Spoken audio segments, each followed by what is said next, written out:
Vote কি দিয়েছেন নাকি দিয়ে? ভোট দিয়েছি। এই যে এত বছর পরে ভোট দিলেন, অনুভূতিটা কি এবং কি প্রত্যাশা করছেন? দীর্ঘ ৩৮ বছর পর আসলে যৌথ নির্বাচন হচ্ছে আমাদের ক্যাম্পাসে। আমাদের ছোট ক্যাম্পাসকে ঘিরে এই পুরান ঢাকায় বিভিন্ন ধরনের সংকট সমস্যা আমরা ফেস করছি।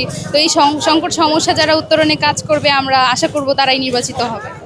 যারা নির্বাচিত হবেন তাদের কাছে আপনাদের প্রত্যাশা কি? যারা নির্বাচিত হবে তাদের কাছে এই প্রত্যাশা থাকবে যে আমাদের শিক্ষার্থী বান্ধব যেই পরিবেশটা, শিক্ষার্থীদের বিভিন্ন সমস্যা সংকট যেগুলো, সেই সমস্যাগুলো নিয়ে যেন ওরা কাজ করে। এবং এখন পর্যন্ত ভোটের মাঠে কে এগিয়ে আছে বলে মনে হয়? এটা তো এখনো আমরা ডিসাইড করতে পারিনি, আসলে দেখা যাক। দুই শিবির সমর্থিত এবং ছাত্রদল সমর্থিত দুই প্যানেলই আসলে সমানভাবে হাড্ডাহাড্ডি লড়াই চলছে। আসলে ফলাফলের পরেই সেটা বোঝা যাবে। ব্যক্তিগতভাবে যে দুইজন ভিপি প্রার্থী রয়েছেন তাদের মধ্যে কাকে আপনার পছন্দ, ভোট দেওয়া না দেওয়া পরে?